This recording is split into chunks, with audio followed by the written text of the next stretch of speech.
రాష్ట్ర ప్రభుత్వం ప్రతిపాదన పంపే సమయంలో ఎవరి పేరు పంపాలో వాళ్ళ పేరు పంపాలి. కేంద్రం ఆలోచిస్తుంది. మీరు పంపిన పేర్లను ఇస్తారా? ఇది అన్నీ ఆలోచిస్తారు. పంపేటప్పుడు కూడా జాగ్రత్తగా పంపాలి. మంచి వ్యక్తుల పేరు పంపాలి. వీళ్ళు మంచి వ్యక్తులు కాదంటలే నేను.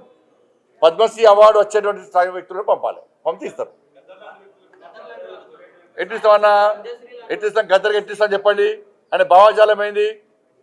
ఎంతమంది భారతీయ జనతా పార్టీ కార్యకర్తలను మర్డర్ చేసిన వ్యక్తులు ఆయన ఎట్టిస్తాం? మేము పక్కా అయ్యాం.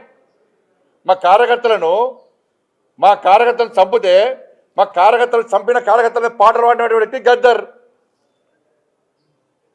అనేక మంది పోలీసులను ఎన్కౌంటర్ చేసిన విషయంలో గద్దర్. ఎట్లిస్తాం?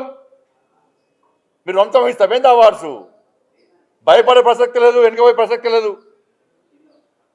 వందల మంది భారతీయ జనతా పార్టీ కార్యకర్తలు నమ్మిన సిద్ధాంతం కోసం భారత్ మాతా కీ జై అని చెప్పి ఆందోళన చేస్తుంటే నక్సల్స్ భావజాలం గద్దర్ మా కార్యకర్తను హత్య చేయించిండు. ఎన్ఐఏ ఎంక్వైరీ చేసింది గద్దర్ గారి మీద. అనేక మంది పోలీసులను ఎన్కౌంటర్ పేరుతో మర్డర్ చేసిండు. అటువంటి వ్యక్తిని ఏ విధంగా పంపుతారు ఇవాళ? ఇది ఈ రాష్ట్రము మరి పోయినసారి వచ్చినాయి పుట్టుబడి వచ్చింది తెలంగాణకు. అప్పుడు ఏమన్నారు మరి? అప్పుడు ఈ రాష్ట్రము ఆ రాష్ట్రము, ఈ ప్రాంతము ఆ ప్రాంతము అని చెప్పి ఎటువంటి ఆలోచన ఉండదు. ఈ రాష్ట్రానికి ఇవ్వాలి, ఈ రాష్ట్రానికి ఇవ్వద్దని ఎక్కడ ఉండదు.